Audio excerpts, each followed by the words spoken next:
Yes, people. Welcome back to GNA TV. I'm your host, Jem. Let's cue the intro. Don't know how I'm here, and it's you that I want to need.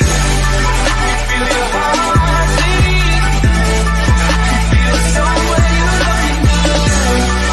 Feel your heartbeat. Feel somewhere you're looking good. Yes, people. Welcome back to GNA TV. Appreciate you all tuning in sort of early afternoon. I know it's a bit of a weird time. Some people might still be sleeping as COVID causes the same issue at the moment for many people, but in the world. But I'm joined by two great panelists today. Actually, one in our host to my left here, Lambs. How you doing, Lambs? You all right? Yeah, not too bad. Always great to see Spurs get knocked out. Always great to see them. Defo. And Steve's back. Steve, the Liverpool fan, is back in town. How you doing, my man? You all right? I'm good, mate. Good. Don't have any sort of feelings towards the FA Cup because obviously we were out. But Everton Spurs was a game I should have watched. 9 goals, missed that one. But I do find it difficult watching Everton, so I'll take the result. And those that did watch it would have been that's a further, isn't it? 9 goals. So yeah, fair play to Everton for getting through that one. Definitely that. I actually said that Everton will make it to the semi-finals, even maybe the final. I actually got a feeling that they've just got a very good manager, and they really have got a very good manager that knows how to win things. Did you guys know that Carlo Ancelotti has never finished below 6th position in any of the clubs that he's managed? He's definitely a top manager. Everton was an interesting project, wasn't it? He's a manager who's normally looked after well-oiled machines as opposed to going in and making wholesale changes. So, yeah, interesting. I think he's a long way from where he wants to be. This is his stage in his career is quite a challenge to take on. He didn't really need to do it. So, good to see that he decided to have a go. So, yeah, he's a good manager. I agree with both of you. Yeah, let's go through some of these chats quickly before we dive into the games. Harris says, good morning to you, my man. Good morning to you. Spurs are in the mud, or Jose's in the mud, is what Shilio says as well, which is true. KDB or Bruno? Quick answer to that one, guys. Who would you choose? KDB. Yeah? KDB. Okay, fair enough. KDB. I would have actually said Bruno, to be fair, but there we go. We move. Hi, James. My birthday today, and how you and come on for Chelsea? Yes, happy birthday, Ian. Happy birthday to you, my man. Arsenal had a chance to get Ancelotti. I went for Arteta. Yeah, you got to laugh, haven't you? But Arsenal are a banter club, so you know it doesn't surprise me with them. What we got here, KDB, but right now it's Bruno, is what Shilio says himself. Okay, fair enough.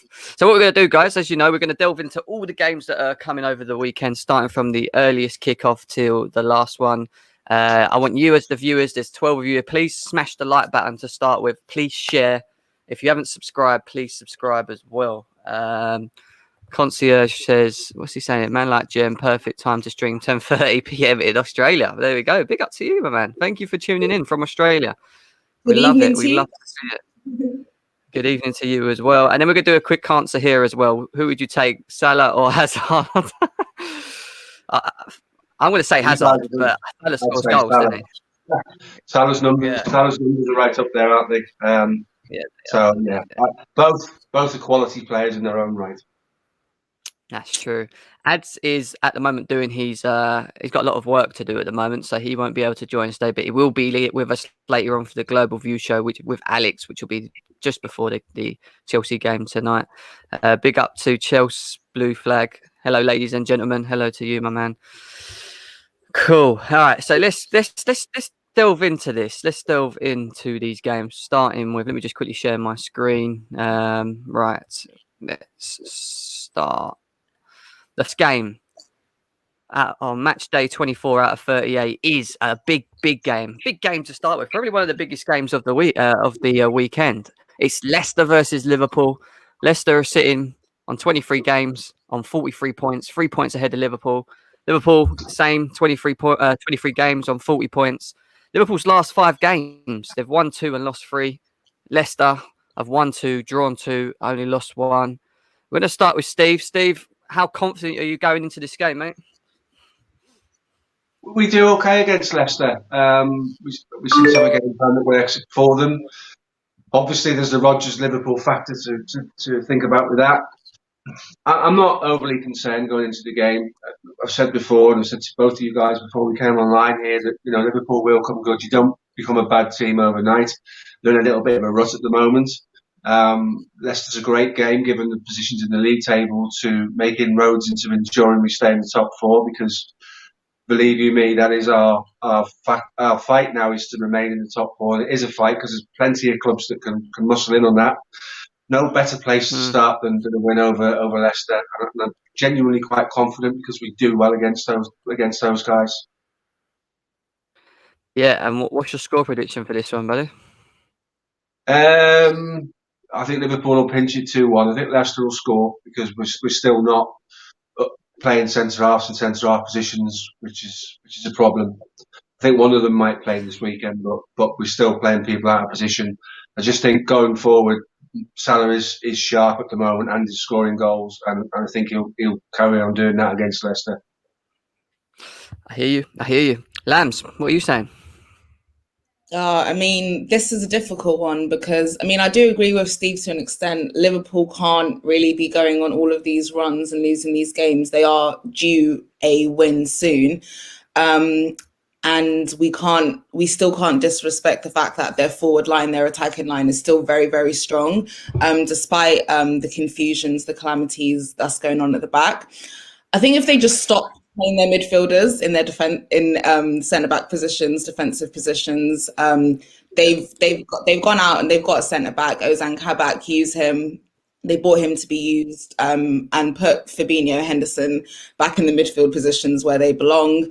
Because you can tell that since they've kind of moved back in the midfield, there's no protection over there. There's no protection for the likes of Thiago, and you can see that Liverpool do take people out a lot, and that's usually why they end up on the back foot, trying to defend a counter attack, and that's usually what Liverpool teams.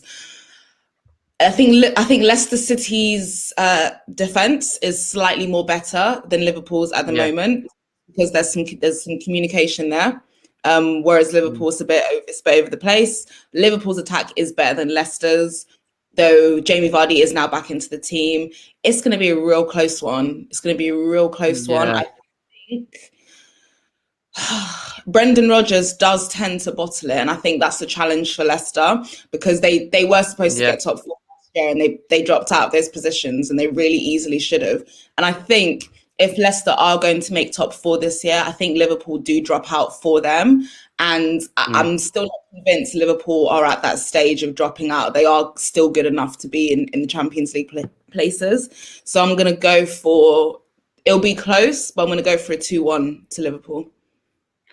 2-1 Liverpool. Okay, fair enough. I feel that it's quite an important game for Liverpool. The only reason I say is if you look at the table, they're on 40 points. They've got Chelsea, West Ham, potentially, look at Everton, 2 games in hand as well. Tottenham have got a game in hand. So for me, I just think Liverpool can't afford to drop any more points. I think it's really important that they build up a bit of steam. And if they can beat Leicester, you might see it sort of turn around from. I think it's a big game for Liverpool. I really do. I think, Steve, it's important for you.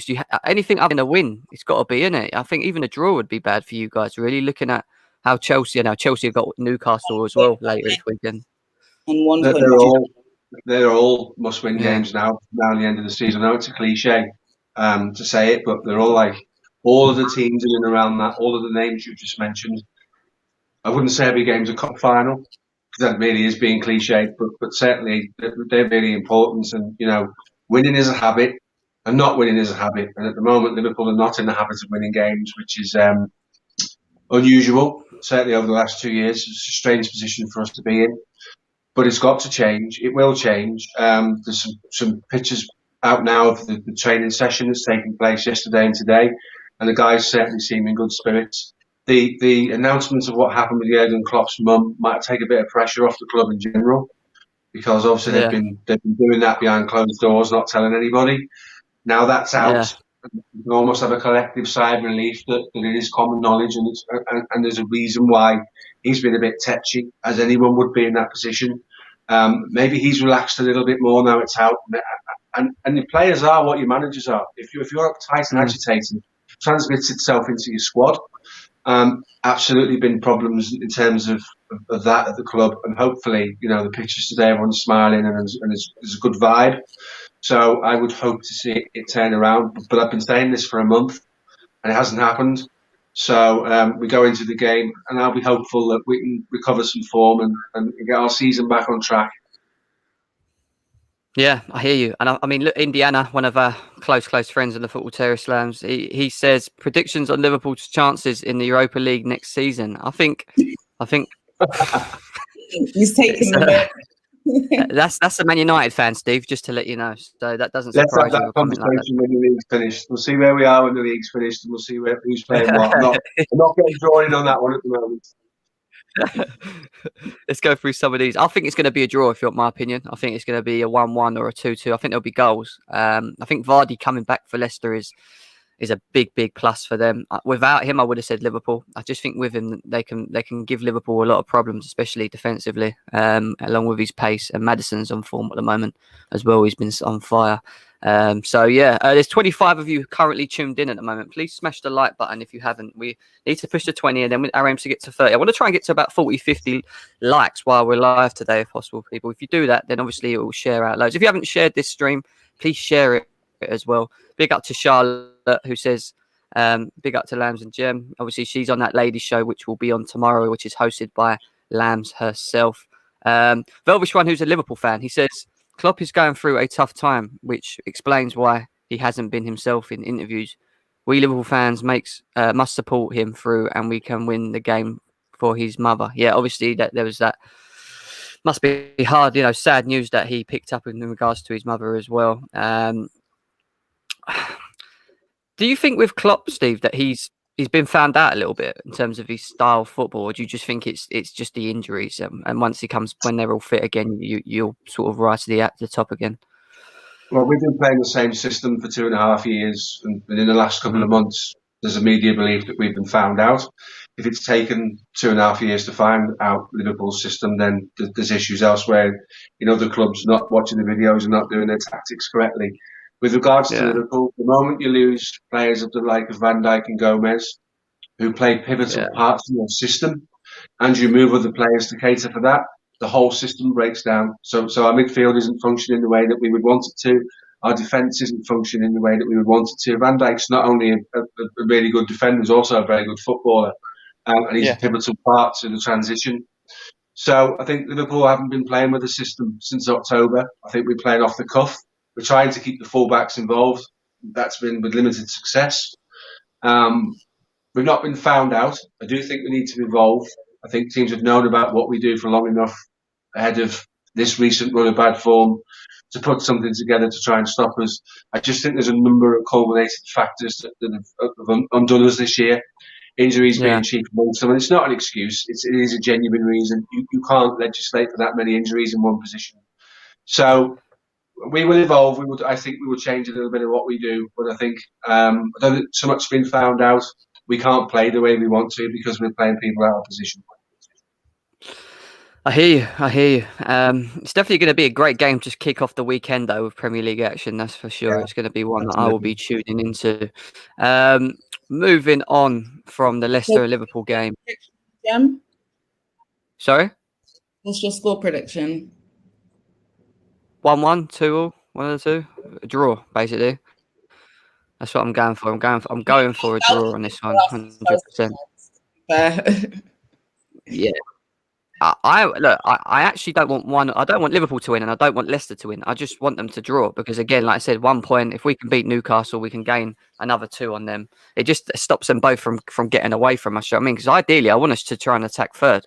Do you know what I mean? I think we really have got a good chance. You're looking at we've got Newcastle and Southampton next. Get second. We're 6 points off second, so we're 2 games off second. We can get Man United, but we can get Man United, but first we've got to get past Liverpool and Leicester first, and that's the way I see it. But we go on to Crystal Palace and Burnley. Battle of the bottom. We've got Crystal Palace are in mid-table, 29 points, 23 games played. They've won 2 and lost 3, which is their last 5 games. Burnley, played 22 games, so they've got a game in hand. They're on 23 points. Providing they can win both of them, they could actually be on the same points as Palace. Lambs, who do you think will take this one? Okay, obviously Palace on paper are a much better team. You would expect them to win. However, Burnley are focused on survival. You could see that from the team that they put out in the FA Cup. Obviously, that's not an important competition for them at the moment. They need to focus on safety, like getting away from this relegation battle, and they are in a very, very, very good position considering the fact that they're quite ahead of Fulham with that game in hand as well. I see this one ending in a draw. I don't think there's going to be many goals. I'm going to go 1-1. 1-1. Fair enough. Steve, what are you saying, mate, about this one? This is an interesting matchup because many of the things that Burnley try to do to ensure their survival and their way they play, being physical, direct, and balls into the box, that actually suits Crystal Palace defensively. So I think, to some degree, Burnley's strengths won't come to the fore in the way that they would against a different side.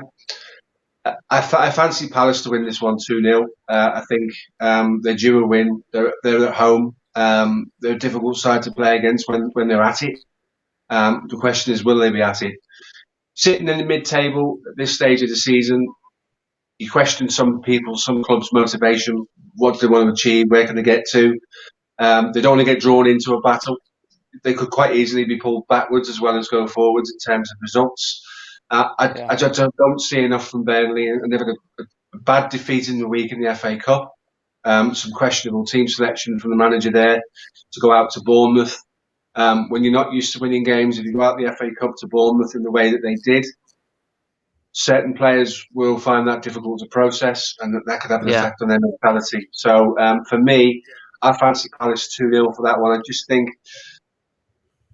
they will be able to deal with Burnley's aerial physical threat because they've got it themselves. Gary Cahill would love you to be knocking balls down his throat up for 90 minutes because he's just going to deal with them all. It's when you run after, like Rafinha did the other day, when you put the ball on the floor and use a bit of skill. That's not Gary Cahill anymore. But standing strong against a number 9, a big strong number 9, absolutely suits him down to the ground. So I'm going for Palace and 2-0. Wicked. Nearly 35 of you here with us, so please smash that like button as always. And if you're new to the channel, please subscribe and please share as well, people. Please share. Palace versus Burnley. It's who I like to call Ability FC, which is Crystal Palace. With Zaha's and Eze's and etc. Against a very stubborn Burnley team that know how to defend, and they don't really concede many goals. I just think Palace have got too much. I don't say too much, but they've got individual class players. When you look at Burnley they work well as a team. When I watch them, like if one of them doesn't work, if one part of the formation don't work, they crumble. But when they're all following what they're meant to be doing and they understand what Sean Dyche has put out there, they're very effective. With Palace, for me, only have one style of football, which is play. They've got Zaha up front with Benteke, Eze picking up the ball and driving. They've got individual better players in their team. So for me, I'm going to go over 2-0 Crystal Palace. I think Palace will take this one. Looking at some of the chats, people saying Zaha and Eze are overrated. I don't think Eze's overrated. Do you agree with that one? Maybe Zaha, but Eze? Really? No. We're still finding out about him, aren't we, really? It's early days with regards to him. I wish he'd be a bit braver on the ball. I think he's got the ability to ask more questions of the opposition. Go back to sort of some of the games when he needs to play with a bit more confidence, pick the ball up and run at people because that's what he's good at, and that should be encouraged rather than sort of negated a little bit by his manager. That's his strength, and if you buy that player, you buy him for that. So like to see him put the ball on the floor and ask a few questions of defenders. So I still think Palace will have enough. Fair enough. Chris Welsh says 1-0 Palace. Hassan says Burnley are ballers. Is what David said. Yeah, I remember that as well. I can't believe he said that, to be honest. Top 10. Yeah, 2-0. Indiana says Gucci Man or Eze. overrated, he's hardly talked about because of Foden and other youngsters. Potentially, don't get me wrong, Foden for me, he set the standards in terms of the young boys. I think he's a great, talented footballer. You got the Mason Mounts and the Greenwoods and that, but they've slowly sort of. I mean, Mason Mounts played well, but the Greenwoods have fell off this season, not as good as last. And Saka's been very. Say little nutmeg on Mark Noble. Yeah, that was beautiful. Actually, yeah, that was beautiful. Moving on, another massive game Saturday evening, 5:30. Man City versus Fraud FC, Bottlers FC, whatever you want to call them, against the better half of Manchester, shall we say, in Man City. I mean, Man City have won their last 14 games in a row. They're on fire at the moment. They're sitting on 50 points. They've still got a game in hand as well. You look at Spurs, sitting in 8th, got a game in hand. They're on 36 points. They're still not out of it, to be fair. Obviously, getting Harry Kane back is a big plus. But they're up against it, and they Lambs, against the Man City team that are on fire at the moment. Yeah, I mean, great for Tottenham that they have Harry Kane back, meaning they have maybe a 12% chance of getting something from this game now, whereas before they maybe had like 0. But I just think City are just too much for them. This is now 15 games in 15 wins in a row from games, right? Yeah. That's amazing. Like, look, they're out here breaking records again. City are well and truly back. Yeah, they got off to a slow start because they were struggling to get goals in the beginning, but fair play. Since Aguero has been out, De Bruyne has been injured, their players have stepped up. Gundogan has really stepped up. Diaz has been absolutely brilliant. Cancelo's grown into that role as well. John Stones he's become prime Thiago Silva. Like, it's just, I don't even really know what's going on, but City are well and truly back. I don't see Spurs getting anything out of this game, even with Harry Kane back. Maybe they might be able to get a goal, but I think this is going to be 3-1 to City. Steve, have you been impressed with Man City in terms of no KDB, no real out-and-out striker? They're unbeaten. Been unbeaten like Lamb said for the last 15 games. Do you think they're really strong title favourites for this now? Oh yeah, absolutely. It's theirs to lose, isn't it? Really, I don't think anyone's got the capability to take it away from them. I think City's form has come on the upturn since Bernardo Silva's return to form. We'll talk about this with my fellow Liverpool fans. Manchester City ask you so many questions in your own box, around the edge of your own box, with their movements and their angles and the way that they create opportunities. You touched on Phil Foden, who's in a really rich vein form at the moment, and absolutely looks the real deal. He's a special talent. I can see City winning this 4 or 5-1. I think Spurs are in an awful place at the moment. City are flying. I just don't see anything other than a very, very one-sided win. I think Spurs have got some issues to deal with, and I think having Kane back gives them a little bit of something, but with a defence that's only shipped 4 goals in the league in a dozen games, that's insane. And that tells you a lot about where they are right now. And I think part of the key is they play with Rodri sitting in the central defensive midfield position, and he's a consistent week in, week out. He's key to what they do. When we took Curtis Jones off against them at the weekend and we stopped engaging Rodri by taking him off, Manchester City just stepped forward 10 yards and played football in our half, and that was impossible to deal with. So they are impressive. I think what we need to recognise is they're only 3 points better off than they were this time last season. So maybe their current form isn't the story of the season. I think it's the inconsistency in the rest of the league is a bigger story. But take nothing away from them. It takes a special team to go that many games without losing. It takes an achievement to do that. Yeah. I think they could win this league by 10, 15 points by the end of the season, the way they're going at the moment. So I think that is a reality. I think everybody at the moment is playing from second down to about 7th or 8th.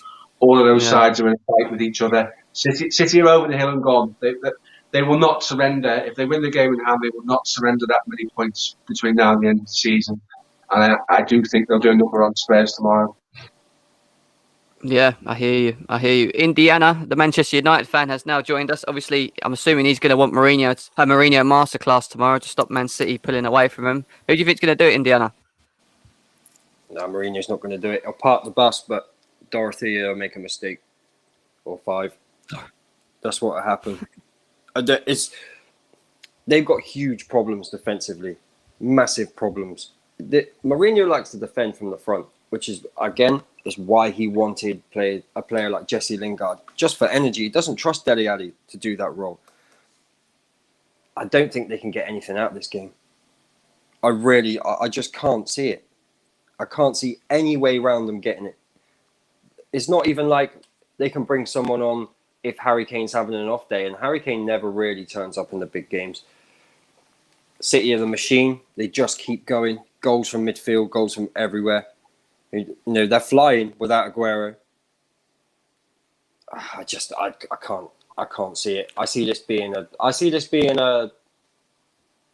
don't even know whether Spurs is going to score, you know. I think it's going to be that bad. I'm going to say a 3-0. 3-0 City.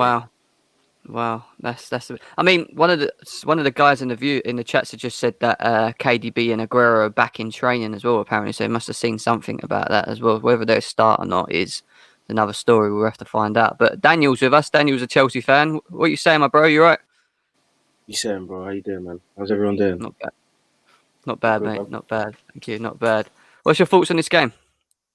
Everyone said it, man. It's a Man City win all the way. I think what we're seeing is, I think the more interesting storyline is the start of Jose Mourinho's like downward spiral in terms of management.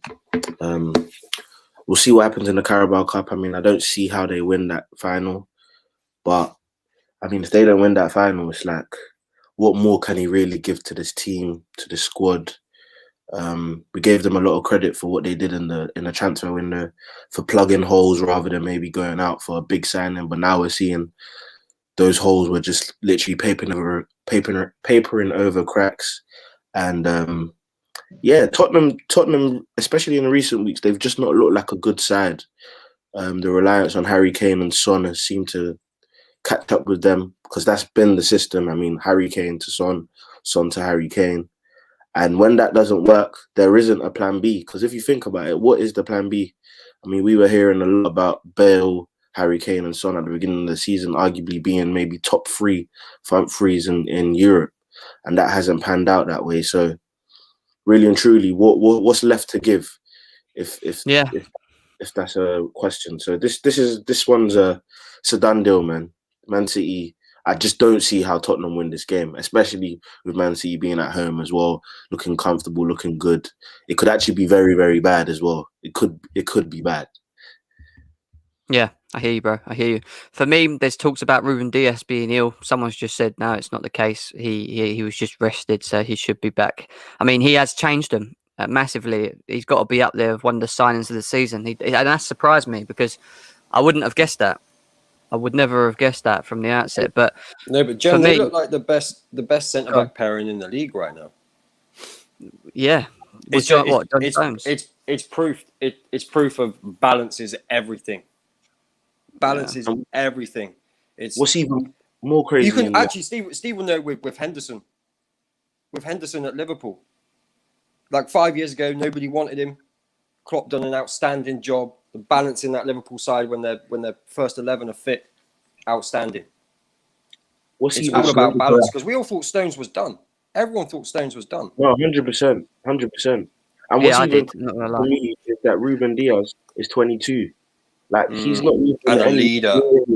Prime as a centre back, and he's already a leader. He's already someone who's gelled the defense. I don't even care that he committed that penalty against Salah, because that's like his first mistake since he's been here. And the defending this season shows that defenders make more mistakes than that in the span of a whole season. So Ruben Dias, I think, look, he's going to win the Young Player of the Year as well, because I just don't see how or who has been better than him and who's had a bigger effect than him on his team. Yeah, I'm going to go with a 3-1. I think Tottenham will score with Harry Kane or Son on a counter. I think they'll get, because one thing Man City do like to do is play a high line, and I think that will work into Spurs' favour. But overall, they won't get the ball off them. They won't be able to get the ball off them, in my eyes. And for me, it's definitely going to be like a 3-1, I would say, on that one. And I think Man City, to be honest, for me, I've said it a couple of games ago, I think they're going to win the league. I really do. I just don't see how people are going to stop them. You know, even if they lose one game, they've still got that bit of leeway. Do you know what I mean? To I move think they've forward always been with the it. favourites, Jim. I think they've always. Yeah. We said in the transfer window. Oh, Liverpool were the everyone favourite. on the terrace. Liverpool were the favourite. Let's be serious. Liverpool, At the beginning Liverpool of the were season, the favourites. Liverpool were Yeah. the favourites before the window. For Do you me, think so? I mean, would you agree with that? Once I seen the window, I was like, I don't feel like they've done enough to retain the title, and I can't see Pep slipping up too much. And Liverpool were due injuries. Nobody knew it was going to be this bad. Don't get me wrong, but you could see for me, I could see a Salah or Mane picking up a big injury because they've been really lucky with injuries for the last few seasons, and you can't play the same style of football season upon season without refreshing players. That's just football. What do you say to that, Steve? There's lots made of the fact that Liverpool didn't back Klopp and refresh the side, but they spent best part of £70 million on 3 players: Jota, Thiago, and Tsimikas, the left backs, come in to give Andy Robbo a break when he needs it. But unfortunately, Tsimikas has had COVID and a couple of other injuries that have limited his opportunities. So I think that's a little bit of a fallacy that the club didn't back Klopp. Klopp took the decision himself to withdraw from trying to sign a centre back. He could have had Canate from Leipzig for 40 million in the summer. That's pretty much understood that conversation took place. He decided to elevate Fabinho to 4th place centre back and not replace Dejan Lovren. So they did back him. It's a mistake when you've got Matip, who, when he's fit, does more than a decent job, but is so fragile. He's 1 game in and 5 out. You can't rely on the guy. And the point before about balance, absolutely spot on.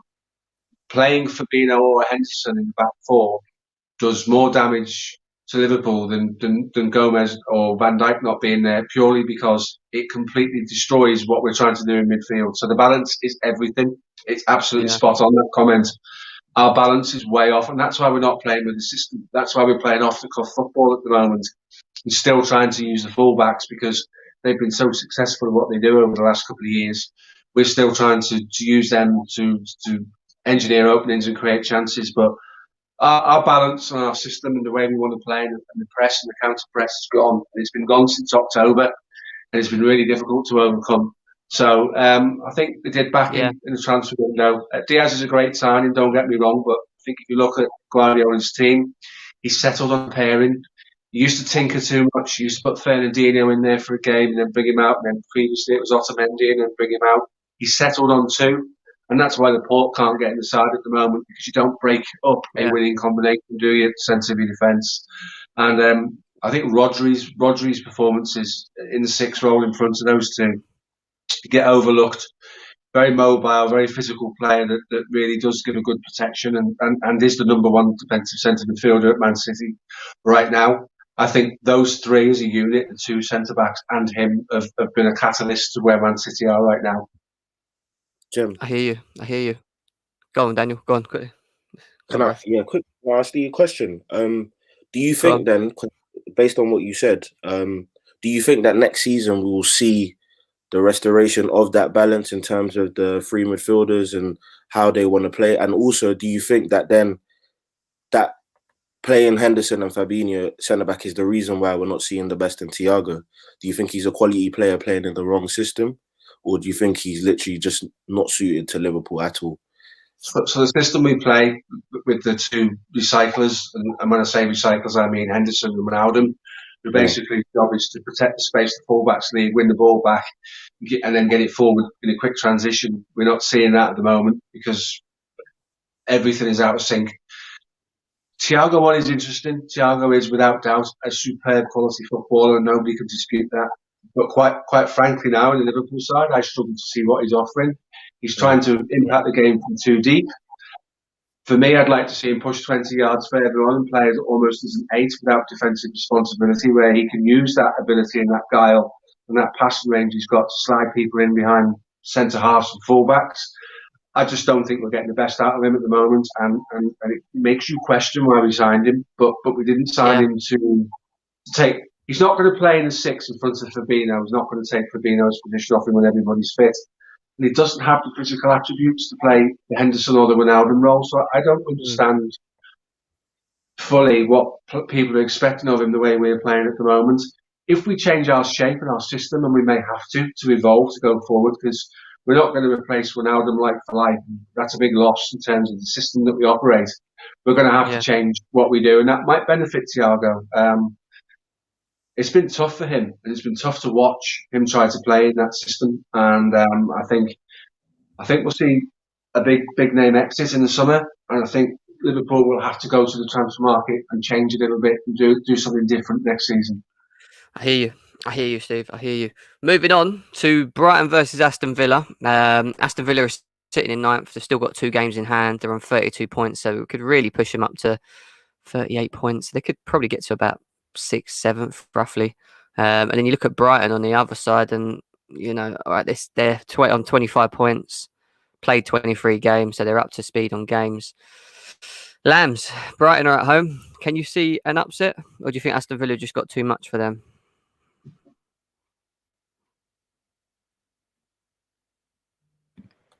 Oh, so again, this is another tough game. I think it's going to be because Aston Villa, they're a bit hit and miss. Some days they'll turn up. Some days you don't really know what Aston Villa you're going to get. Though we can't take away from everything they've done to get to the position that they are in the league right now. The thing with Brighton is obviously kudos to them. They got those amazing results against Spurs, against Liverpool. But this is a Spurs team that's really struggling. This is a Liverpool team that's really struggling as well. And the thing with Brighton is, although they play great football and it's fantastic to watch, and Brighton's like one of those teams that I really want to do well. Like, that's not my team. I want to see them do well because they are a joy to watch. But they miss too many chances, and against the bigger teams, you will get punished. And that's the reason why a lot of the time Brighton end up drawing or losing these games that they're supposed to win. Just look at what happened against Leicester. They did so well. They created so many chances, didn't take their chances. And then the absolute last minute, Leicester just go ahead and just absolutely kill them. And it's the same thing against Arsenal, same thing against United. It was the same thing in all of these games where we're looking at Brighton. We're like, rah. Look at Brighton, they're doing so well. But then they're always going to bottle it at the last minute because they don't take their chances and they create a lot of them. And this is where I feel like Aston Villa just have that little bit more quality than Brighton do. I still don't think it's going to be an easy win for Villa. I think in the end, they just have too much for them. So I'm going to go 2-0 Aston Villa. Wicked. Steve just done a backflip with his camera. That was quite cool. That was cool. Landed it too. Steve, what's your thoughts on this one, mate? I fancy Brighton for this one. They play a certain way on the floor with mobile front men in Mopé and Connolly when he plays. They've had some good results, so they'll be confidence will be high. They're at home. I agree with everybody that says that they're a joy to watch. They really are. I really like Potter's principles, the way he plays football, and I'm really pleased to see that as a club they've stuck with that when it would have been easy to make changes when things haven't gone well. I fancy Brighton to pinch that one. I think could even be as much as 2-0. I just think right now they're riding high. They're probably in the best form they've been in since they came back to the Premier League. Defensively organised. Bissouma in the middle of the park is a beast. He dominated Wijnaldum when we played them. Genuinely a good footballer. So I think it'd be an interesting game. I think the way they attack doesn't suit the centre-back pairing of Aston Villa, who again are both big lads, like it sort of played in quick and high so they can win the ball physically. It's different when you've got smaller players running at you, and Mopé is very mobile. So I see him causing a few problems. I genuinely can see Brighton getting a result here. Fair enough. Indiana? Yeah, I think it's actually going to be a close game, but Brighton get the win. I think it's going to be one of those games where Villa won't take their chances. Because I think if McGinn can pick up the ball, players like Grealish can break the lines. I think that can happen. I agree about Bissouma though. That the guy's an animal. Love him. Yeah, I see it being a 2-1. I see it being a 2-1, but Villa will have their chances, just not taking them. I hear you. Dan? Do you know what? When it comes to Brighton, I'm always I don't know why I'm a bit biased towards them. I just like the way they play. I enjoy their Lamptey. football. Yeah, Lamptey effect as well. I think you have to look at their like how Graham Potter kind of set up his team to play. I think Ben White, I think he's a quality centre back. I think I don't think we're even seeing the best in him because he's playing in a back three. I think once he gets his move, because he's 22 as well, once he gets his like next step move, I think we're going to see the best in him. I think he's a quality centre back. In terms of this game, maybe I'll go with Brighton because they seem to be in a good run of form. I mean, they recently got their first win at home in like over a year or something like that. I think it was against Tottenham. Yeah. And they're just looking better and looking more comfortable. And I don't know, Jem, could you scroll down? Let's see how far they are from the relegation zone. I think they're all right, to be fair. Let's have a look. Yeah.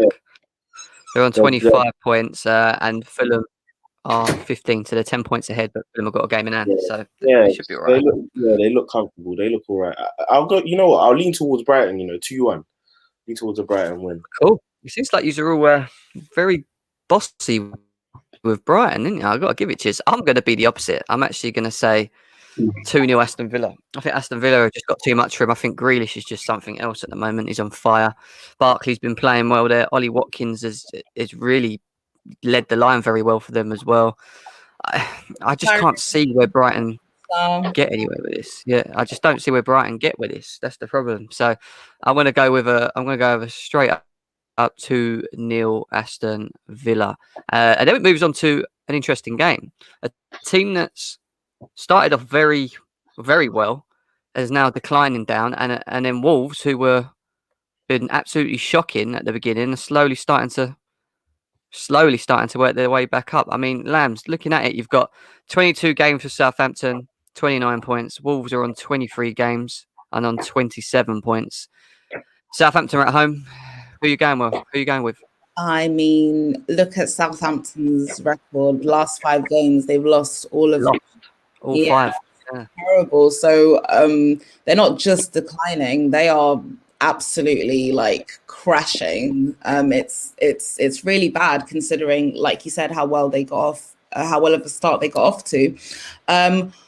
Wolves, again, take nothing away from them. They are very well.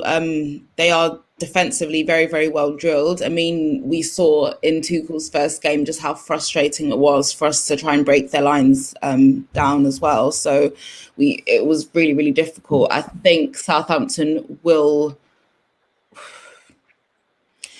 I don't think injuries have helped. Do you know what? I'm going to go for a draw. I think this is going to be a draw.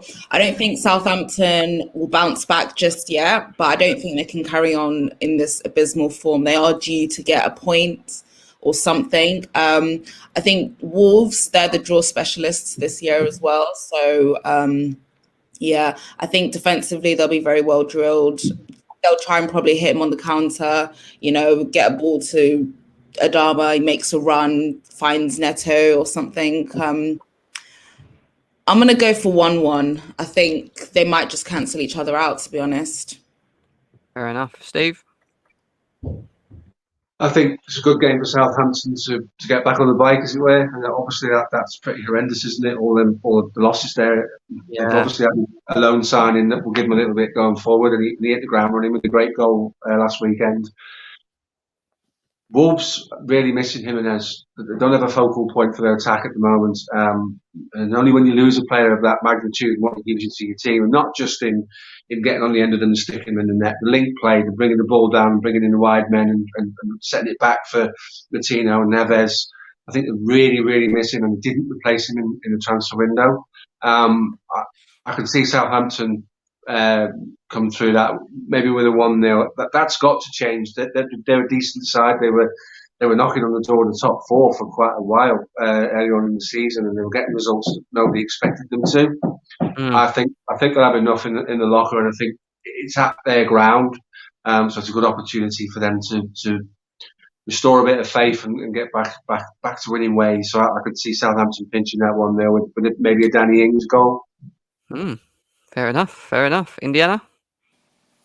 This is set up to be the most boring game of the weekend, I think. The fact, I agree though. I think the fact that Southampton have lost so many games is a perfect game for them. It's a perfect game for them. I see a 1-0 win as well, actually, but a boring game. Just boring, just chances missed and sloppy passes all over the place. I can see it happening. I hope I'm wrong, because I want to be entertained, obviously, but I just don't. Without Jimenez, they're just a very different, and obviously Jota, they're a very different side. Very different, and I think Southampton can really go for this game. But I think they'll miss chances. I think it'd be a game where they'll miss chances. It'd be sloppy balls in the final third, that type of thing. And then Danny Ings just pops up from a corner or something. 1-0. I hear you. Dan? Yeah, I'm going to go with Wolves. I think Southampton have a lot of injuries as well. I don't know if you've seen their bench for the last couple of games. It's been a lot of youth players, and they haven't had a lot of their players available and fit. So yeah, it's tough. It's a tough one, man. And the thing for me is as well, with Ralph Hasenhüttl people as well, people are so quick to say he needs the big job now, and I still think. I don't think he's ready. Do you know what I'm saying? I wouldn't people were saying he should get the Chelsea job, and I was thinking, do you know what? I don't think it's the right time to give another manager the chance to make the step up kind of thing. Do you know what I'm saying? So yeah, man, I'm gonna go with Wolves, and I mean I think Southampton will still have an upturn in form in terms of they will end the season strongly, but in terms of Europe and what they were challenging for before, I think that's all gone now. I think that's done. 1 second, Dan. Don't block him, please, because if he's got an opinion on something, I don't want that. So just Futsala, don't block him from this chat, please, my man. Just let him say what he's going to say, Sam. Yeah, and leave it at that. What I'm gonna say is it's going to be a boring game. I think Wolves, they just don't concede goals. Southampton, on the other hand, do. I think Wolves are going to beat Southampton. I do. I think that it's going to be a 1-0, maybe even a 2-0 at a push, but I'd probably say 1-0 Wolves. I don't think Southampton are going to be able to break them down. I really don't. But we'll have to see. We'll have to see what happens on that one. But yeah, definitely 1-0 for me. We'll move on to Indiana's crapper half of Manchester, Man United. 45 points, 23 games. They come up against a West Brom team, which are all the way at the bottom. 23 games, 12 points, 4 losses, and 1 draw is their last 5 games. And Man United have won 2, drawn 2, lost 1. Lambs, can you see an upset from Big Sam's team against Man United? As much as I wish, Jem, as much as all of us, bar United fans, wish for this to happen. No, I mean, if Spurs can beat them fairly comfortably, I see United turning them over quite easily. This is going to be the game that they get 3 points from. I just think in the end, West Brom will give it a good go, but there's just too much quality in United's squad. They have game changers. They have people that will come on and change the game. I mean, we saw how well West Ham held them in the FA Cup, but they made a substitute. McTominay came on and changed the game. Could have easily been Bruno. Could have easily been somebody else. So I think in the end, they just have too much for them, and it pains me to see United do well, but they're gonna win. It's gonna be it's gonna be 3-1. I think maybe West Brom might get 1 consolation goal or something back, but I think in the end United just have too much for them. 3-1 United. Steve? West Brom do well and they typically sit in and try and pick things off and counter-attacking or set pieces particularly. I don't see sitting in against United working because they've got players like Bruno and Rashford that fancy the long distance strikes. Certainly Bruno does, we know that. If Manchester United can deal with complacency, because that's always an issue when you go to the bottom of the league, then by rights on paper they should win this game quite comfortably, and I don't really see anything different. I don't know what's happened. West Brom started really well. They got a credible draw with Liverpool, scoring from a set piece. And then the wheels have just come off big time, haven't they? They've not really done anything. I'm not sorry because I've no time for Sam Allardyce, if I'm brutally honest with you. It's a bit anti-football sometimes, isn't it, to watch West Brom? So I think United could win that 1-2 or 3-0. I think it's just a case of turning up and doing what they do. And that's far too much for West Brom at the moment, who really are sort of sinking quickly, aren't they? So I don't see anything other than 3 points going back to Old Trafford, to be honest with you. I hear you, Steve. I hear you. Indiana, are you worried about Big Sam, or do you think you're just going to smash him up? No, I'm always worried about United. I'm never worried about the opposition. I'm worried about United because if we turn up and we're on form, I think we can beat anyone. We can beat anyone on our day. But our day comes like once a month. Do you know what I mean?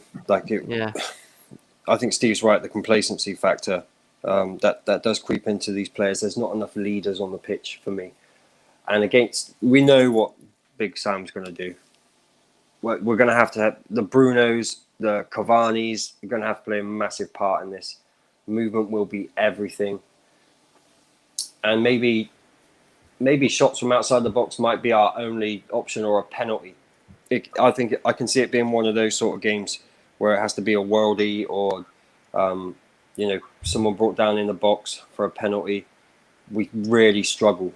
Against the low blocks.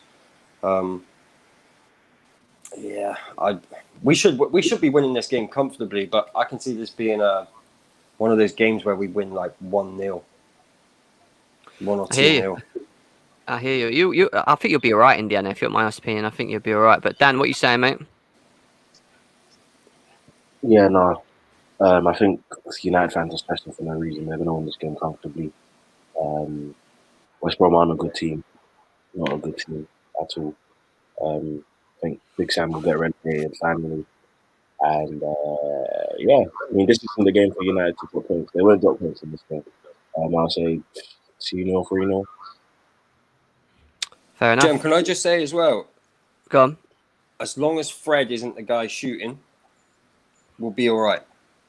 Edge of the box. No Fred slander on you, mate. Give the ball to somebody better than you. That's all I'm saying. You can have Fred up front to this game, Indiana. You'll still win the game. Indiana, Ads going to come for you. That's his guy right there, Fred. I know. I'm sure he's got a Fred tattoo on his leg. Yeah, I think Indiana's right. I think Man United struggle when a team don't come out against them. One thing I think what Man United's strengths are as a team is counter football. If you come out at them and give them the space, and the space is there, they will punish you. They're probably the best at it, I think, in the league at doing that. So for me, it's like. I think it's Ollie, because some games you'll see United turn up and there's clearly a plan, and there'll be some games where there's just no tactics, and you're just sitting there and even United fans are like, what's going on? Like, what do the players know what they're supposed to be doing? Because I don't know what he's supposed to be doing. I don't even think he knows what his role is. And that's just the thing. It's the identity. And a lot of the times, Ollie tends to underestimate his opponents. Like last year when United beat us both home and away in the league, and then he came up against us in the FA Cup, and he completely underestimated us and literally just did the same thing that worked for him, not thinking that, okay, we probably learned from this. And this is the issue that I have with Ollie, is that sometimes, okay, there's a game plan. Sometimes there's just no game plan. I think there's always a game plan. Like with every side, there is a game plan. It's the execution of it. And again, this side, I keep saying it, the balance is just so wrong. Like, we don't even have a right winger. We're in second because of how poor the league has been. In terms of we know what's happened with Liverpool. We thought Spurs were going to do stuff. Chelsea, what happened with Frank. We could be a lot further down the table. It's about our decision making. We've got players who make very poor decisions. Fred makes poor decisions. Wan-Bissaka, Rashford's made poor decisions. Bruno will try the first time flick pretty much every time, and even when he's got time. That, as much as I love Bruno, without Cavani, we don't have a striker. It's very tough to guess. It's a guess. Indiana, you never know what you're going to get. There's a lot. I think Man United still need to be title challengers. I think you need a world-class striker. I think you still need a DM, a sitting DM. You obviously need a right winger, centre back. So there's a lot of positions. Centre back as well. Oh, we're miles off. We are miles off. Yeah. Just going to answer this question quickly. People keep asking me. We are very close to it. I'm not going to lie. Once we get to that 1,000 mark, where it will be monetized, which means that you guys will be allowed to put your super chats in. So we're nearly there. People keep smashing the like button. Please keep sharing as well. And if you're new here, please subscribe. There's just over 40 of you here now as well. So we appreciate the support as always. I think it's going to be hard for Man United. I think West Brom are going to set up hard to break down. I think if Man United get a goal early, then they're just going to absolutely ruin them. It'll be like 2-3-0, even 4-0. I think they'll actually annihilate them. It just depends how long West Brom can hold Man United out from scoring. If they can get to half time, still 0-0, 60 minutes, still the same.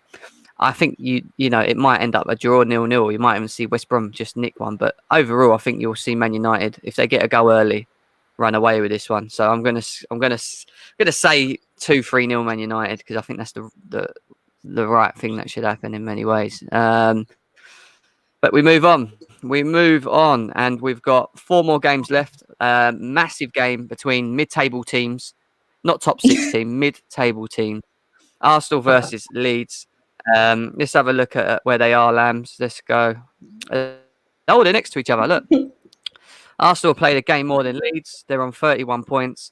If they lose this game, they might, and Southampton win, they could be in a bit of trouble here. What are your thoughts on this, Lambs, on this game? Arsenal versus Leeds. You think Arsenal are going to get done by Bielsa's crazy football? This is going to be a very, very, very good game. This is not going to be simple at all for Arsenal. Yeah, Leeds have a few defensive problems, but attacking-wise, they look so much more potent than Arsenal. And we know the thing with Arsenal is if they're missing a few players, they just crumble and fall apart. And I think they've been relying a lot on performances from Saka, so Saka stepping up. They've been relying on Tierney as well, stepping up, Partey as well. And I think if any one of them 3 is not present or they're not on point, then I think the whole team suffer, and they don't have people that they can turn to on the bench that'll come on and change the game for them as well. They've also been suffering with a lot of injury problems as well, and I think Bielsa is just too much for Arteta. I really do. Wow. I think there's going to be a lot of goals in this game. I really do. I think it's going to be close. I think I'm going to go for like a 4-3 Leeds. I think Leeds are going to win.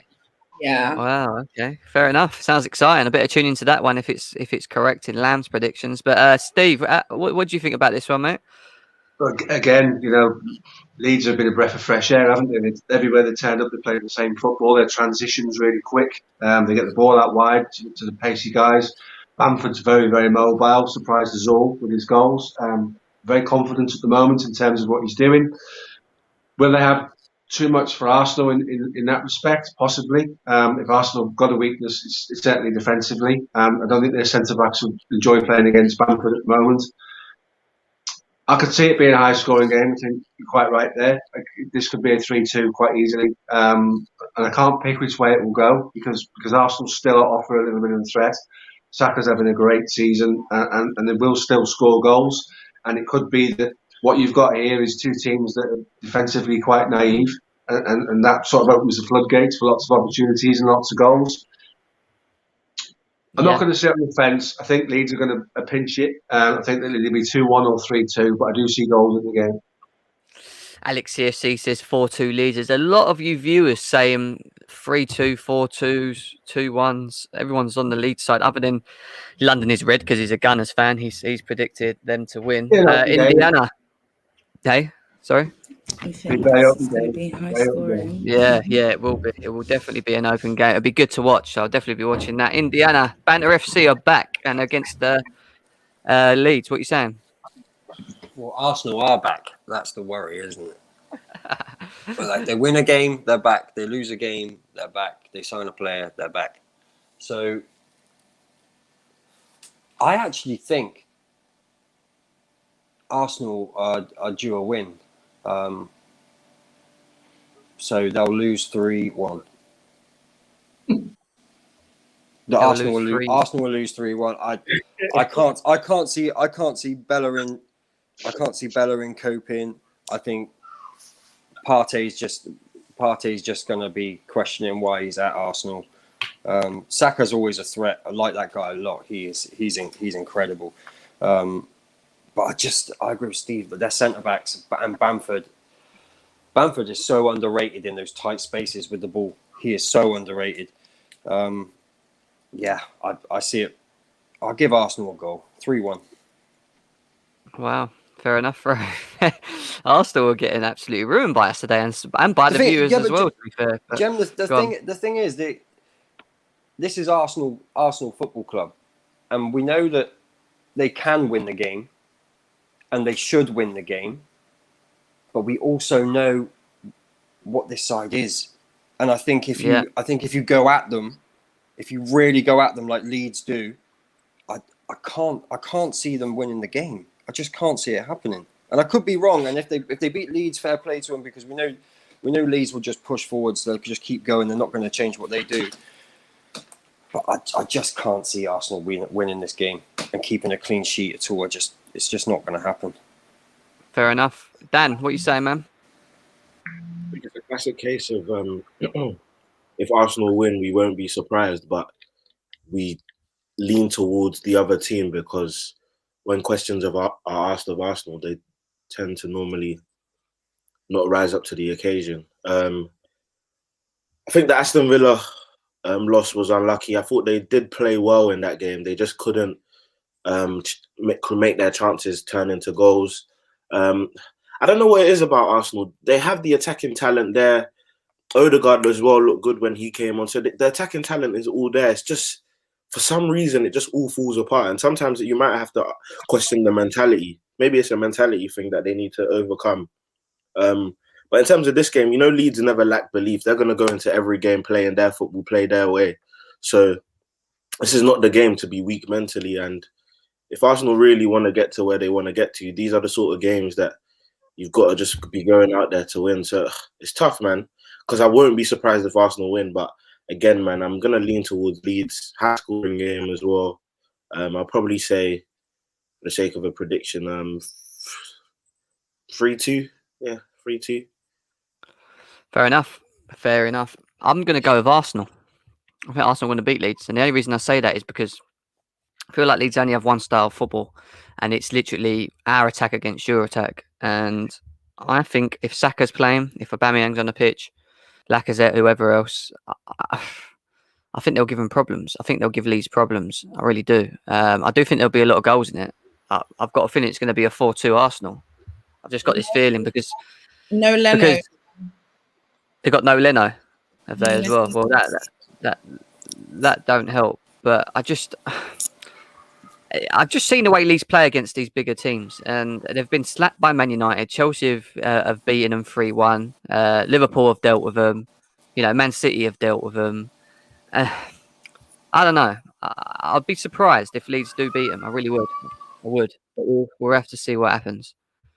But yeah, I'm going over Leeds. So I'm going to go over Leeds 4-2. No, not Leeds. Arsenal 4-2. Arsenal 4-2. So I'm going with. Moving on, we have got Everton, who are on some mad form at the moment. Obviously, beating Spurs yesterday in that mad game in the FA Cup, which was great to watch. I didn't get to watch it, unfortunately, but I will be tuning back into it. Everton are sitting in 7th. They've got 2 games in hand. Obviously, would be one from tomorrow. So they're on 37 points. They could be potentially up to where Leicester are if they win all their games in hands as well. So it's a big jump. Ancelotti's doing great there, and Fulham are fighting it out down there, struggling to got a game in hand, but struggling to really catch up above. Looking at Burnley, Newcastle, Lambs. Who are you going with? Everton are at home.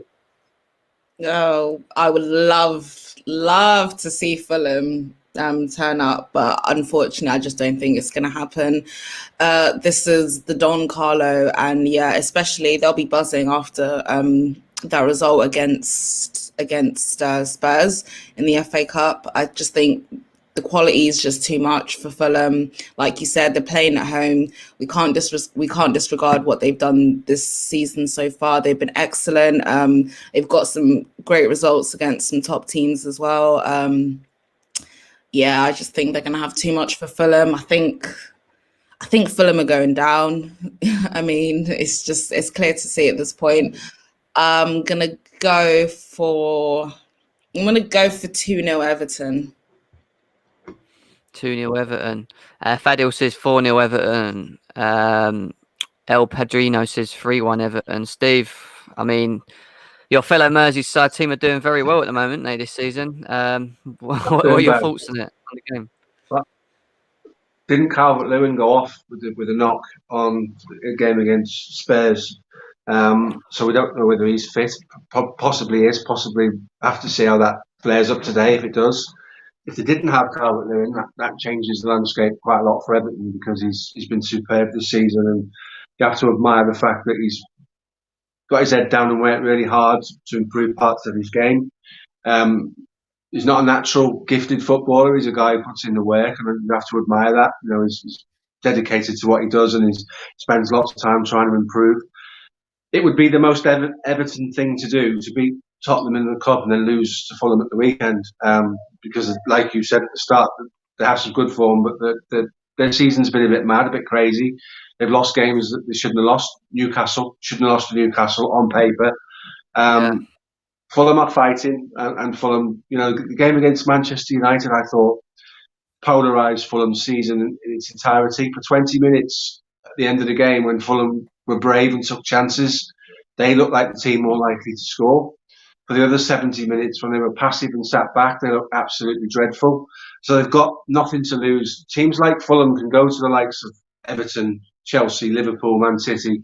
It's kind of a free game because nobody expects them to get anything. So they can go there and try and be a little bit more expansive and try and pinch something, because the expectation is that they don't come away with any points or any results.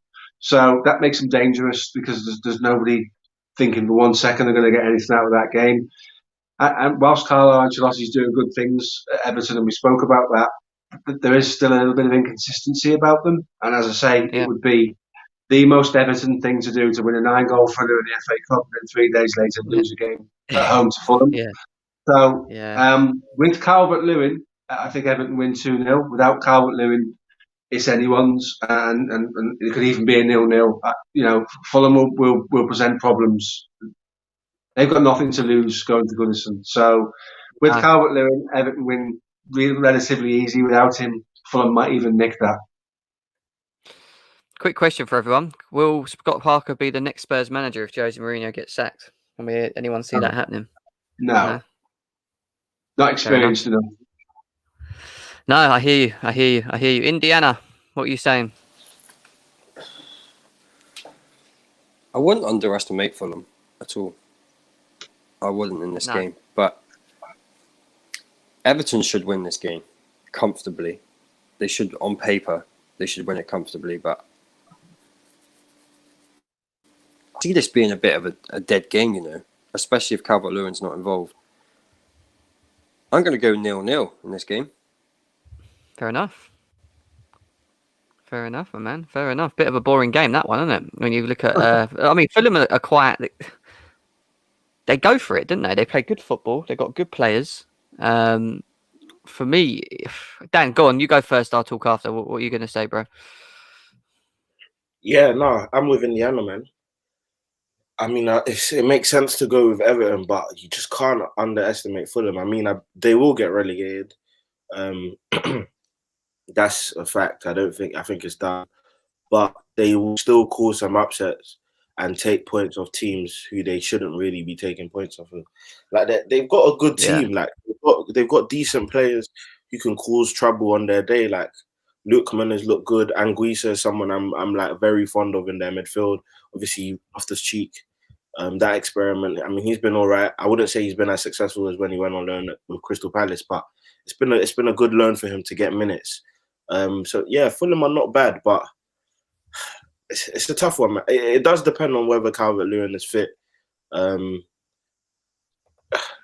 you know what? I'll go with a draw, a surprise result. I'll go with a draw. Everyone will struggle, and I'll go with a score draw.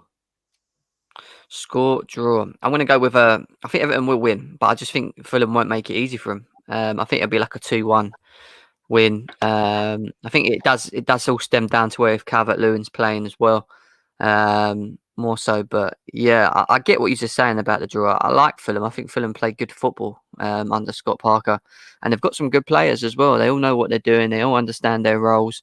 It's pretty weird that they are where they are at the moment, you know. So it is what it is. But yeah, 2-1 Everton is what I'm going to go for on that one. Right, so let's have a look here. I think we've got 2 more games left. Let's quickly fly through West Ham, Sheffield United. Lambs, what are we saying about this one? Let's have a look at them. West Ham are playing well anyway. They're in 23 games, 39 points, 1-3, drawn, 1 lost, 1. And then Sheffield United, I mean, do we really need to see? Look where they are. Rock bottom. You know, they tried in their last couple of games. You can see there's some fighting spirit there, but unfortunately, I think it's just too little, too late. West Ham just have way too much for them.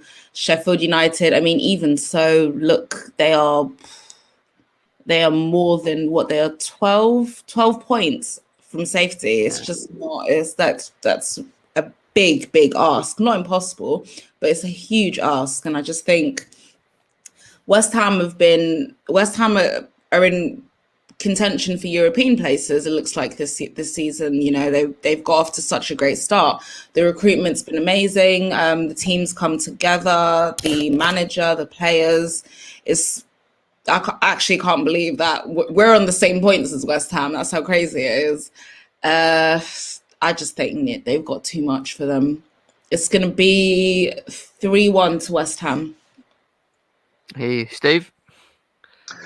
Similarly to the previous game, they've got a sort of talismanic striker in Antonio. If he's available, that changes the dynamic of West Ham considerably. If he's not, as we saw against United, they don't really have a focal point for their attack. They're trying to be intricate around the edge of the box with Fournay and players like that, trying to work angles to get in, and that might prove to be difficult for them. Your head says that West Ham on paper would win that game and win it well. You look at the league table, and suddenly Sheffield United are on the coattails of the teams above them, and that will be a motivator for them in the sense that in recent weeks they've gone from being absolutely out of it to within the next 2 games they could be off the bottom of the table. That's massive in terms of building momentum in your club, and you can't ignore the fact that they've had some results. They won again in the cup this week, so morale will be quite high even with their league position. Look, they had a shocking start to the season. We know that. No one could quite believe what we were seeing, but there are some shoots of recovery. They are starting to get some results, and 12 points isn't insurmountable. It is something that they could quite easily do because teams down there are taking points off each other. But if you had to take £10 into a betting shop and put it on one or the other, you'd definitely put it on West Ham to win. But don't think it's going to be quite as easy as people perceive, because Sheffield United now might feel they've got something to play for. So they will make it difficult because they look to be back to their organised style of play that they had before, and started scoring a couple of goals as well along the way, which was problematic at the start of the season. I still, that said, fancy West Ham to win it, but I don't think the distance between the league table in terms of their positions will be representative of the results. I think it'll be closer than that. I hear you, mate. I definitely hear you on that one. Velvishwan, we are doing a European game preview, both for the Champions League and Europa League. I'll be doing a Champions League preview, probably with certain individuals, and then Ads is looking to do the Europa League preview, which will all be for you maybe over the weekend or early next week, just before it starts. So yeah, tune in for that, people. That's going to be a big one. Dan, what you saying, my bro? Yeah, no, it's more the same, man. More the same.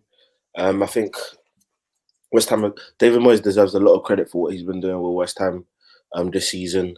A lot of West Ham fans, especially I'm close with a lot of the West Ham fans, and even one of the guys who's at the West Ham fan TV channel, and he was on Moyes' back the whole preseason, on obviously the owners, the board. He just didn't like the whole structure. And if you ask any West Ham fan, they hate the owners as well.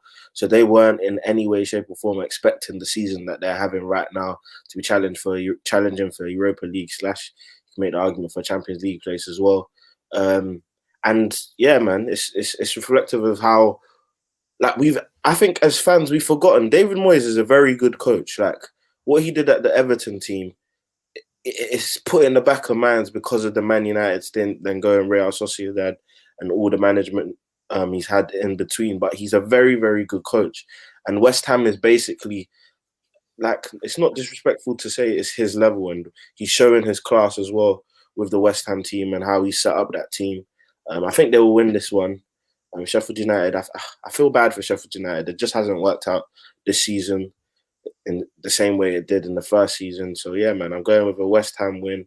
I think, do you know who's so impressive for me in that West Ham team though? Just to give a shout out, it's Soufal, their right wing back.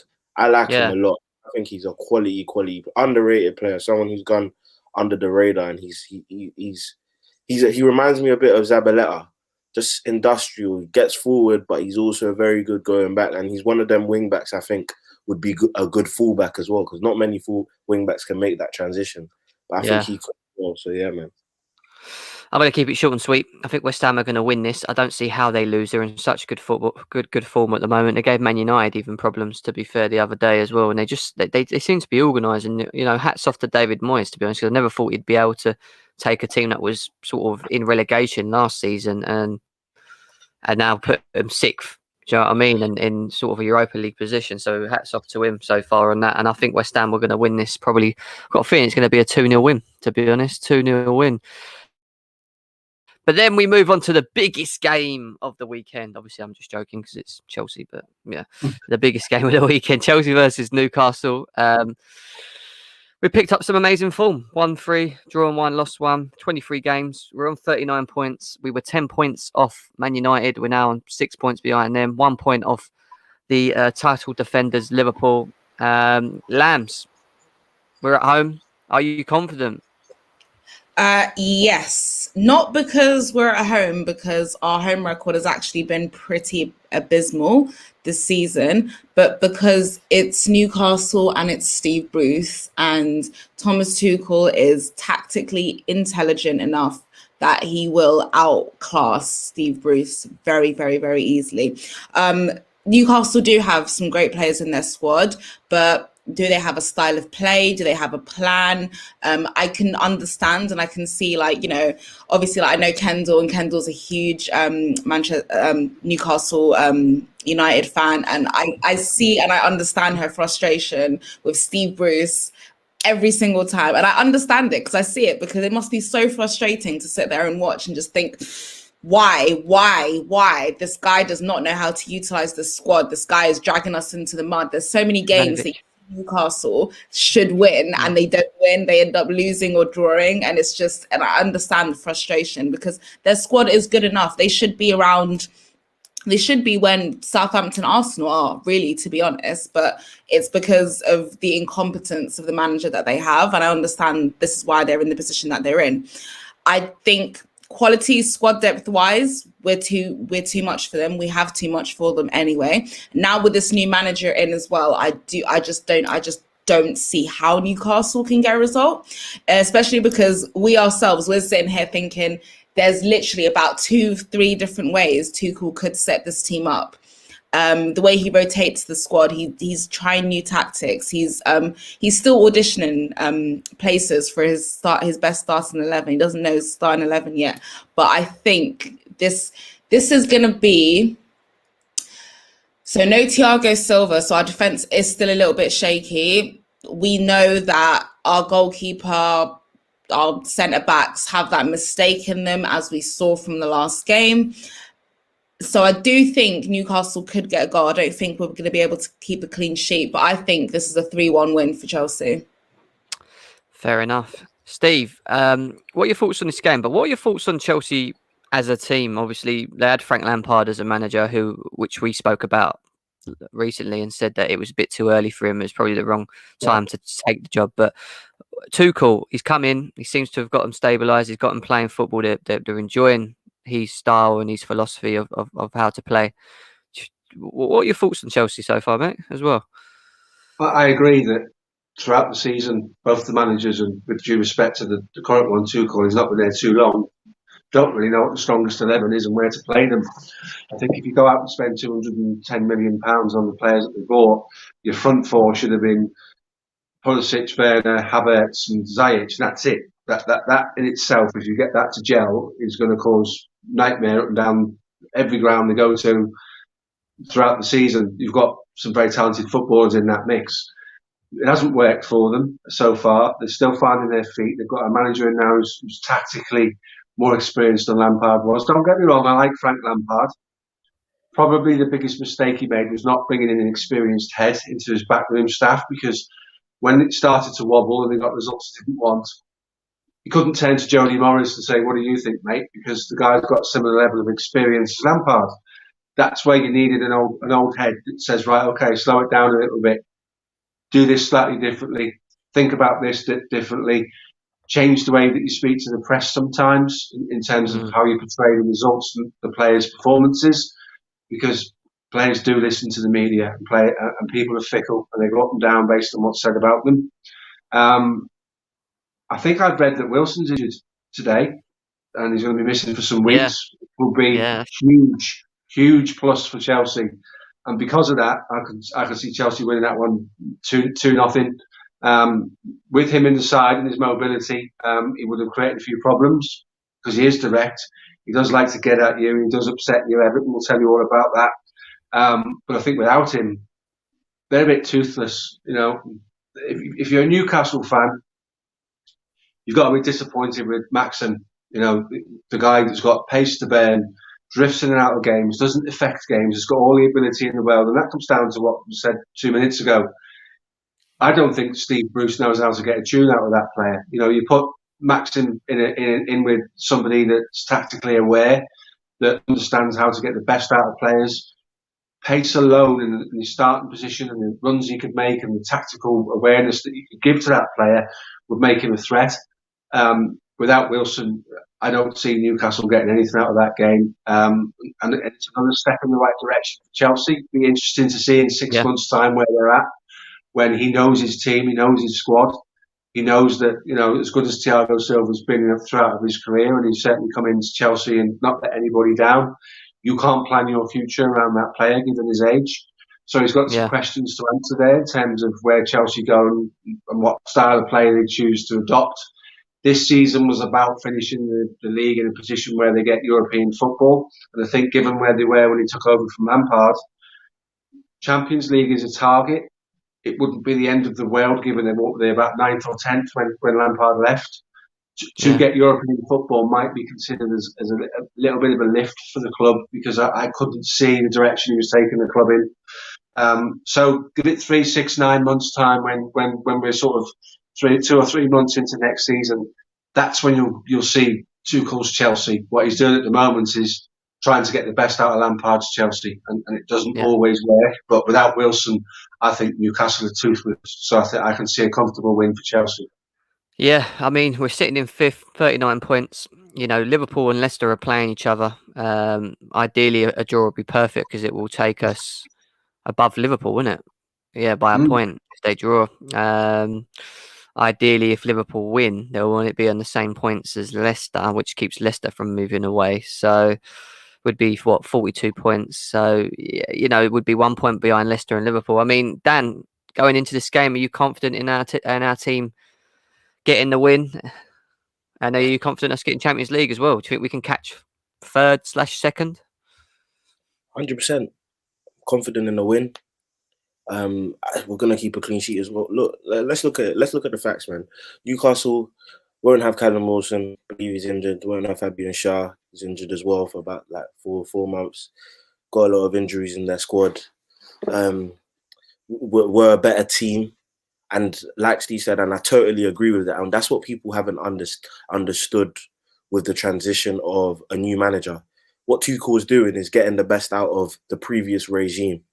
I don't even think he's really put in a lot of ideas yet. I think what he's trying to do is tell these players, you lot are good enough players to get yourselves out of this mess. I'm going to set you up tactically to make sure you can win games. And then when we get into the new season, you can start seeing the real full effect of my ideas. That's why a lot of us Chelsea fans don't believe that the back three is what he's really going to go forward with. We think he's just trying to get a tune out of the players he currently has. Look at how he brought back Alonso in, for example. You don't just do that because you want to show the old manager he made a mistake. He sees a good player in Alonso when he plays left wing back. And Alonso is a very good left wing back. Gets the best out of him. Callum Hudson-Odoi, he sees that this guy is a quality player, a talented player who deserves to play because of the talent that he has. And obviously being German, Bayern Munich, everyone in Germany knows how good he is. He's going to come in and say, yeah, this is the guy. Mason Mount. Our thing about Mason Mount hasn't been, of course, there's been the guys who've been agenda Mason Mount, but our thing about Mason Mount is don't make Mason Mount the system. He's a very, very good player to be a part of a system. And that's what he's done. Tuchel's put him a part of a system and it's all running well. It's a well-oiled machine. I said it again. I said it last season and I'm going to say it again this season. I think Leicester will drop out again. I think Leicester will drop points again and they will fall out of the top four. Liverpool will finish in the top four. I just can't see, no matter the injuries they get, I just can't see how they don't finish in the Champions League spots. But Leicester, who I think will drop out, Leicester are obviously going to drop points this weekend, potentially, or someone in and around us is going to drop points. So it's a chance to capitalise and win four on the bounce. And I think we will do that. Look at how Timo Werner, I've not seen Timo Werner, yeah. Forget the goals now. I've not seen Timo Werner put in a performance like that since probably the Southampton game at Stamford Bridge at home. And that's what I'm trying to say. Getting the best out of players who might not necessarily be in the best of form, who might not necessarily... Don't be surprised if tomorrow we see Hakim Ziyech start and put in a man of the match performance. That's what's happening right now. Players are performing, they're stepping up, and you could make the argument that it is a manager's bounce, but at the end of the day, we can only take each game as it comes, and we're doing well. We're playing well right now. So yeah. 3-0. Yeah, I'm going to echo what Lambs and Dan said, and Steve as well. To be fair, I think we've got too much for him. I think the fact that Callum Wilson's not going to be there for me is the only goal scorer in that team where you can see them getting a goal from. I think we'll deal with them. I don't think they'll score. I think it'll be either a 2/3-0 win. They will set up to make it hard for us. I think they'll play a low block game against us. They'll have like 10 players behind the ball and sitting in their half and try and make it hard for us. We've just got to be positive, move the ball quick. I want to see the Jorginhos, the Kovac's looking forward. I don't want to see them going sideways because it allows the teams to get back into positions a lot quicker, which we've been doing in the past. I want to see whoever's playing. I don't think Timo Werner, well, actually, they've not mentioned yet, but Timo Werner's got a bit of an injury at the moment, isn't he? So he won't be playing today against Barnsley, which is cool. We don't need him. But, I'd like, if Timo Werner is going to play, I want to still see him playing as a second striker, which means that I'd probably like to see someone.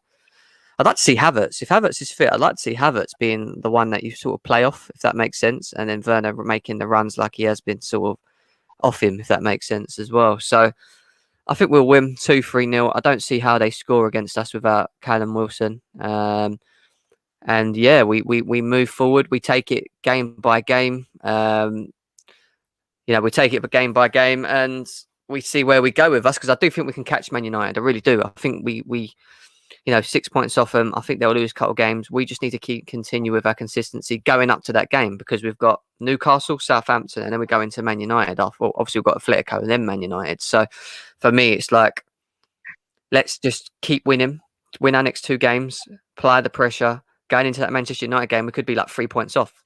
You just don't know. Do you know what I mean? So yeah, I'm looking forward to it. It's going to be challenging for us, especially after the Atletico game. We've got Man United, Everton, Leeds, Liverpool, and someone else in March. It's ridiculous. Like, that's our March game. So that's going to be the telling side of this Chelsea team and really Everton how as good they well. are. Everton, yeah. So, yeah, lots to play for still. You know, I think Man City will win it. It'd be nice to be not allow them to run away with it, if that makes sense, like 15, 20 points. But, you know, it is what it is. We move. And yeah, I mean, people, thank you. There's 40 of you still here tuned in live with us, which I've got to say is great. We appreciate it so much. Please smash the like button. Please subscribe if you haven't subscribed already. It's been an hour and a half. We've got a big show later on tonight with the global viewing show with Alex, the Euro expert, who's going to go through. We'll talk about certain individual teams, but we're also going to be talking about referees and VAR and stuff. He's done a little bit of sort of research on that as well, so you can all tune in with that. Obviously, Chelsea are playing Barnsley. I might be able to do a play rating show in the evening. We'll see. If not, it might be tomorrow, sort of afternoonish. But there's a lot coming on. Obviously, we've got the Chelsea Ladies show tomorrow night as well, so make sure you tune in for that. And yeah, guys, Steve, again, thank you for coming on, man. I appreciate you obviously making time to come on as well. Steve, where can people find you, mate? On Twitter? At Steve Plunk.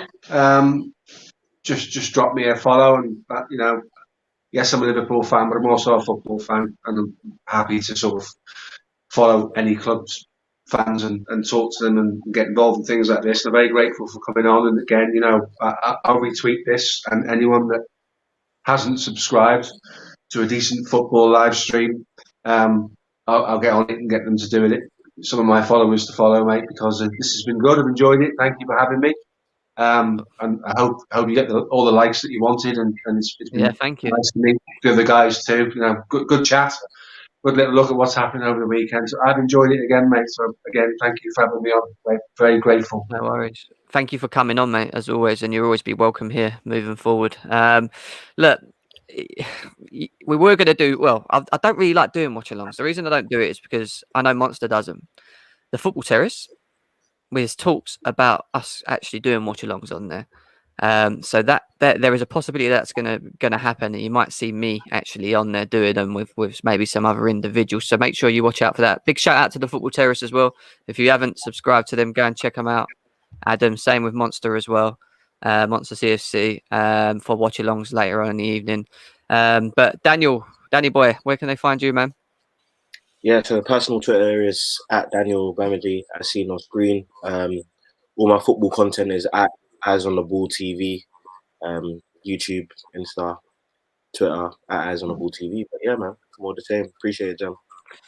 No worries, my man. And again, Dan, appreciate you coming on, bro, as always. I really do. No, I will not go bald if we get to 1K. I like my hair. I like having a bit of an afro, so you'll not see me shave it off. Yeah, it's not happening, guys. It's not happening. But we're nearly there. We are nearly there. So please, people, keep sharing, keep doing your thing. Lambs, there's a lot that you want to shout out, so I'll let you do your thing.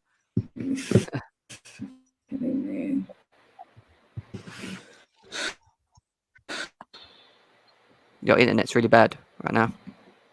I think she's been cut off. She's just smiling. Yeah. Anyway, yeah, so guys, you know where you can find me, Lambs, Sophia. Ads, they're in the description below. Please get following us over there. Follow our Instagram as well, GNA TV official on Instagram, which Lambs is actually running for us as well. Lambs will be re-hosting that lady show later. Oh, she's back with us. Lambs, go on. Yeah. Shout out to people. So sorry, but I was literally just about to, and then my internet just cut off. I'm like, oh god. I'll let you do it. So of course you can find me here on GNA TV, like Jem said. Like, I've joined the team, so I host the ladies show, Chelsea Ladies Show with Sophia on Fridays. So join us tomorrow. You don't want to miss that. Also, you can find me on Midnight Vibe Show on the Football Terrace. In terms of social media, I'm on Instagram only, so that's my handle over there. So at Lami Elmud. Also, GNA TV has a Instagram page. The links are in the description. So it's at GNA TV official. So get to following us on there, because once we hit 1K subscribers, like Geminad said, they're going to be doing a giveaway as well. So make sure you follow up, get more information on that as well. And yeah, I'm here and there on Monster streams as well, doing the live shows.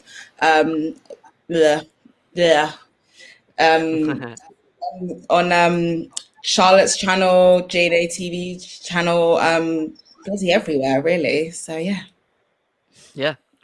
Yeah, just get following her and get following that Instagram page, please, people. That's where the giveaway is going to be. So once we hit 1K, we'll announce it on here, and then we want everyone to shoot over to the Instagram page, and there's going to be some little rules that we need you to do for you to apply for that competition. But other than that, guys, we appreciate your support as always. We'll see you again very, very soon. I hope you have a lovely afternoon, and yeah, take care. See you again.